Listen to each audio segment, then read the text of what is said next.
கதாநாயகர் இருக்குமா இருக்கும். எல்லாருக்கும் வணக்கம். அர்ஜுனன் பேர் 10 இந்த படம் ரொம்ப முக்கியமான படம். எனக்கு மட்டும் இல்லை, எல்லாருக்குமே ரொம்ப முக்கியமான படம். அதுக்கு முன்னாடி நான் வந்து நன்றி சொல்கிறேன் தயாரிப்பாளர்களுக்கு வந்து நன்றி. ஏன்னா இந்த ராஜ்மோகன் அவருக்கு வந்து இந்த வாய்ப்பு கொடுத்து இந்த கதையை தேர்ந்தெடுத்து நீங்கள் தயாரித்ததுக்காக உங்களுக்கு முதல் நன்றி. அதோடு சேர்த்து உங்களை வரவேற்கவும் செய்கிறோம் நாங்கள். அப்புறம் இமான் ஐயா, உண்மைதான், ஆனால் அது பாட்டா இல்லை, அது என்னன்னு நீங்கள் ஒரு நாள் கேட்டு சொல்லுங்கள். ஒரு ஆடிஷன் நடந்துச்சுன்னா சொல்லுங்கள், வந்து பாடி காட்டுறேன். மியூசிக்கில் பாடணும்னு ஆசையாக தான் இருக்குது. இப்போ ஐயா அதுக்குன்னு உடனே இல்லை அது வேணாம், அது அங்கே போய் கண்டிப்பாக நான் போடுவேன். ஐயா ஸ்டுடியோவில் போய் பாடி காட்டுவேன். ஐயா நம்மளோட தீவிரமான ரசிகர் நமக்கு தெரியும். நம்ம படமாக நம்ம நிறைய படம் கொஞ்சம் கொஞ்சமாக அப்படியே வந்துகிட்டே இருக்குது. இன்றைக்கி நான் இன்னொரு மேடையில் சொல்கிறேன். ரொம்ப எனக்கு ரொம்ப பிடிச்ச இசையமைப்பாளர் ஐயா, நீங்கள் ரொம்ப நன்றி. நிறைய பேர் இருக்காங்க, எல்லாரை பற்றி டீட்டெயிலாக பேசணும் எனக்கு ஆசையாக இருக்குது. ஆனால் நான் வந்து ராஜ்மோகனை பற்றி பேச வேண்டிய இடத்துல இருக்கேன். ஏன்னா ராஜ்மோகன் வந்து எனக்கு லெனின் கூட இருந்து தான் எனக்கு பழக்கம், அதுலேருந்து தான் எனக்கு தெரியும். அப்போ வந்து மேற்கு தொடர்ச்சி மலை ஷூட்டிங்கில் வந்து நான் வேடிக்கை பார்க்க போயிருந்தேன். வேடிக்கை பார்க்கணும், அதில் வேஷம் இல்லைன்ட்டாரு. அதனால சும்மா ஷூட்டிங் இல்லாதப்போ போய் அந்த உடுமஞ்சோலையில் போயிட்டு அந்த ஷூட்டிங் பார்க்கறதுக்காக நான் போயிருந்தேன். அது ஒரு நல்ல எக்ஸ்பீரியன்ஸாக இருக்கும்னு இருந்துச்சு. உண்மையிலே நல்ல எக்ஸ்பீரியன்ஸாக இருந்துச்சு. அங்கே வந்து அங்கே தான் இவரை நான் பார்க்குறேன், ராஜ்மோகனை. அது எனக்கு தெரிஞ்சு இப்போல்லாம் நிறைய மாறிட்டார். இப்போ எப்படி இருப்பாருன்னா, இந்த ஆள் படம் எடுத்தா என்கிட்ட போய் நடிச்சிடக்கூடாதுன்ற மாதிரி இருக்கும். வேலை பார்க்குற வீரியம் அப்படி இருக்கும். வரப்போ எல்லாரையும் சாட்டையை கொண்டு அடித்து விரட்டிக்கிட்டு இருப்பாப்புல. ஒரு மாதிரி பயங்கர ரகடாக இருப்பாப்புல ஆள். வேலை ஷூட்டிங் ஸ்பாட்டில் வந்து நீங்கள் அவர் அவ்வளோ சாதாரணமாக, நான் சாதாரணமாக நின்னே பார்க்க முடியாது, அந்த மாதிரி ஒரு பயங்கரமாக வேலை பார்த்துருப்பார். அப்போ அதை நினைப்பேன், இவர் படம் எடுத்தால் மட்டும் நம்ம போயிடக்கூடாது. ஆனால் படம் எடுக்கும்போது அப்படியே மென்மையாக மாறிட்டார். எனக்கு பயங்கரமான ஆச்சரியம் அந்த மாற்றத்தை நான் பார்த்தேன். ஏன்னா அது தெரியல, வேலை பார்க்கும்போது இருந்த கோவங்கள்லாம் இப்போ மாறி அது ஃபுல்லாக கற்பனையாக மாறிடுச்சுன்னு நினைக்கிறேன். இந்த கதை வந்து ரொம்ப ரொம்ப முக்கியமான கதை. எனக்கு இந்த கதையை வந்து முன்னாடியே நரேட் பண்ணிட்டார் இவர். இந்த ஒரு கதை மட்டும் இல்லை, இவர்கிட்ட வந்து ஒரு 4-5 வீரியமான கதையை நான் கேட்டேன். அதில் முக்கியமான கதை இது ஒன்று. இன்னும் அடுத்தடுத்து அது படமாக வரப்போகுது எனக்கு தெரிஞ்சு. ரொம்ப முக்கியமான இயக்குனராக வந்து ராஜ்மோகன் வந்து வருவார், அதில் எந்த மாற்றமும் கிடையாது. ரொம்ப ரொம்ப நல்லா எப்படின்னா, ஒரு டாக்டர் வந்து ஒரு மருத்துவத்தை பற்றி ஒரு படம் எடுத்தால் எப்படி டீட்டெயிலாக எடுத்துருவாரோ, அதுக்கப்புறம் அந்த மருத்துவத்தை பற்றி இன்னொருத்த படமே எடுக்க முடியாதுன்ற ஒரு நிலைமை வந்துடும்ல. அந்த மாதிரி இந்த மோட்டார் சம்மந்தப்பட்ட படத்தை இனிமேல் யாருமே எடுக்க முடியாது, அந்த அளவுக்கு டீட்டெயில் பண்ணி எடுத்துட்டாரு. அது ஃபஸ்ட்டு வந்து கிருத்திகா தங்கப்பாடி நன்றி, தங்கப்பாடி சார் நன்றி. என்னோட சொந்த காசை போட்டு எடுத்திருந்தா கூட இப்படி படம் எடுத்துக்க மாட்டேன். என்னை அவ்வளோ சுந்தரம் எடுத்து முழுமையாக என்னை நம்பி இந்த படத்தை கொடுத்துருக்காங்க. ஸோ என்னோட கனவு ப்ரொடியூசரவங்க, அவங்க இன்னும் நல்ல படங்கள் பண்ணணும். ஸோ அதுக்கு நானும் கூட சப்போர்ட் பண்ணுவேன். ஸோ அவங்களுக்கு நன்றி சொல்லிக்கிறேன். ஸோ அவங்கள அறிமுகப்படுத்தினது என்னுடைய தம்பி சுந்தரமாடி தான். அவன் தான் என்னை கூட்டிகிட்டு பேசிட்டு என்ஜாய் பண்ணிட்டான். ஸோ அவங்களுக்கு என்னுடைய பெரிய நன்றி. அப்புறம் மீனா வந்து ரிட்ஜன் ராஜேஷ் சாருக்கும் நன்றி சொல்லிக்கிறேன். சண்முகமூர்த்தி சாருக்கும் நன்றி சொல்லிக்கிறேன். அப்புறம் இந்த படத்தில் வந்து சத்யஜோதி ஃபிலிம்ஸ் வந்து எங்களுக்கு கொஞ்சம் சப்போர்ட் பண்ணியிருக்காங்க, டிஜிட்டல் வைஸ் அசோசியேட் ஆகிருக்காங்க. டிஜி தியாகராஜன் சாருக்கும், அர்ஜுன் தியாகராஜன் சாருக்கும், அப்புறம் செந்தில் தியாகராஜன் சாருக்கும், அப்பு சாருக்கும் ரொம்ப நன்றி தெரிவிச்சுக்கிறேன். ஸோ அப்புறம்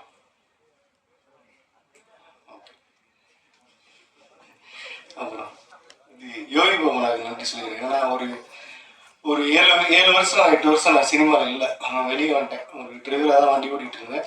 ஒரு நாள் லாக்டவுனில் திடீர்னு அவர் கால் பண்ணார். அவர் யார் நம்பர்னே தெரில. ஏன்னா யோகி பாபு பேசுகிறேன்னாரு. பார்த்தா அவரோட வாழ்க்கையும் என்னோட வாழ்க்கையும் ஒரே டைம் தான் ஆரம்பிச்சது. ராஜபாட்டை படத்தில் அஸ்னேட் ஒர்க் பண்ணிட்டு இருந்தேன். அப்போ தான் அவர் யோகி படத்தில் நடிச்சுட்டு வந்துட்டு இருந்தார்.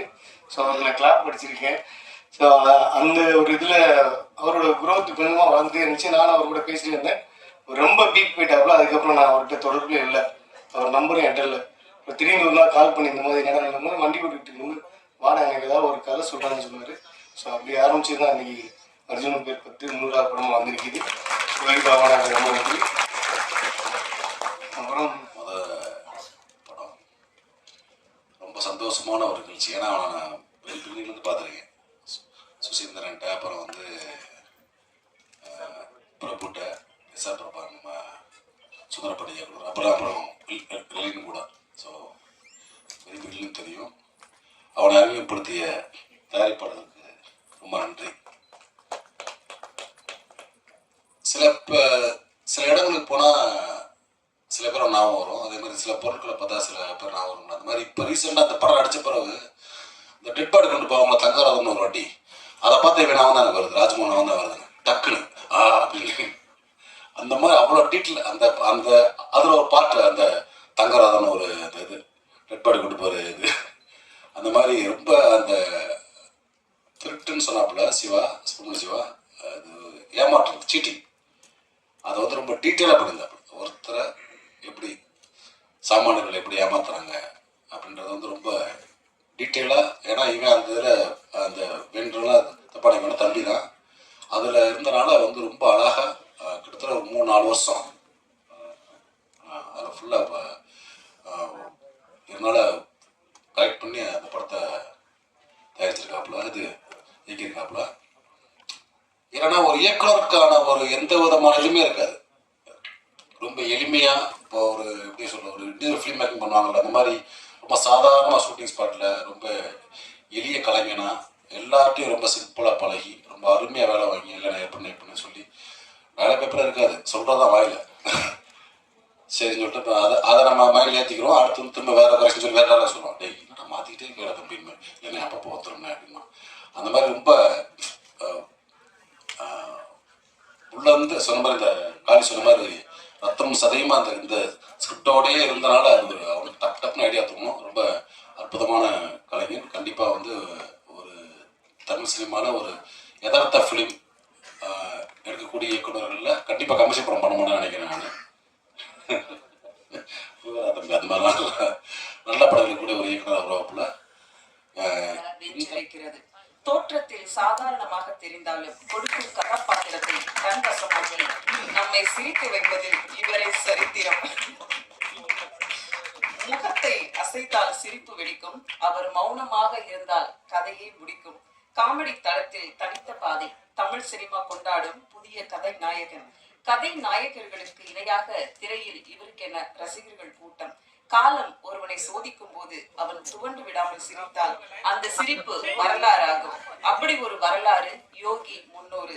அர்ஜுனன் பேர் 10. உங்களை பேச இனி பத்தாது. அழைக்கிறோம் கதை நாயகன் யோகி பாபு அவர்களை.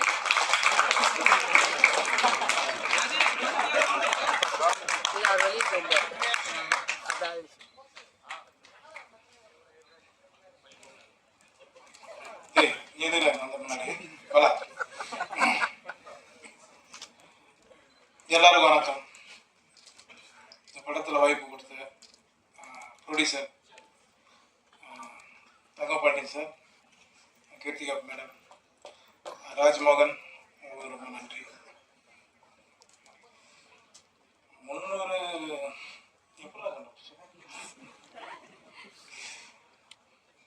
இது நமக்கு பத்தாது.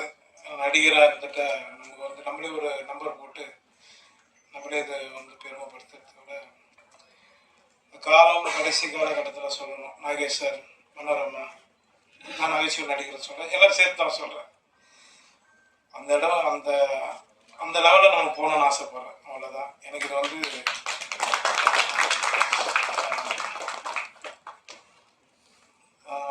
சென்றாயன் ரொம்ப நன்றி. என் சீன் அழுகுற மாதிரி நான் எதுவுமே பண்ணல. ஆனால் சரி பார்க்கலாம், வச்சிருக்கேன் நான் எடிட்டில்.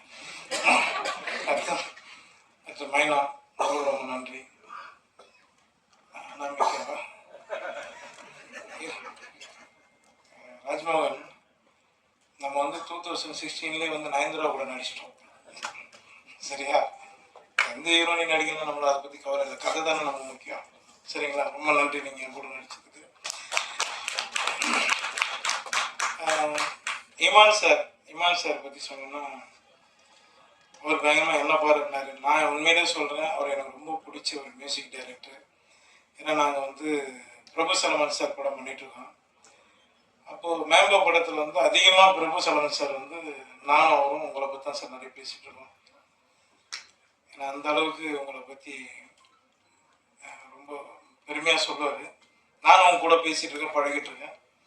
கண்டினியூவாக எல்லா படங்கள்லையும் என்னோட லீடு படங்கள்லையும் நான் உங்ககிட்ட கொடுக்கணும்னு ஆசைப்படுறேன். சொல்லணும்னு நினச்சேன். எனக்கு ரொம்ப மகிழ்ச்சி. 2009 மணிமகால்னு ஒரு ஷூட்டிங் ஸ்பாட் இருக்கு. அதில் யோகியில வந்த ஒரு சிறப்பான ஒரு மணிமகால், அது பேர் மணி இருக்கிற மகால் தானே. அதில் வந்தவர் இன்னைக்கு வந்து கிட்டத்தட்ட 2009 இன்னைக்கு 2026 300வது படத்தை தொற்றுருக்காங்க. ரொம்ப மகிழ்ச்சியான ஒரு தருணம். ஏன்னா எந்த பின்புலமும் இல்லாமல் அடுத்தடுத்த தலைமுறை அந்த தொழிலுக்கு வர்றதுன்றது ஒரு பெரிய விஷயமே கிடையாது.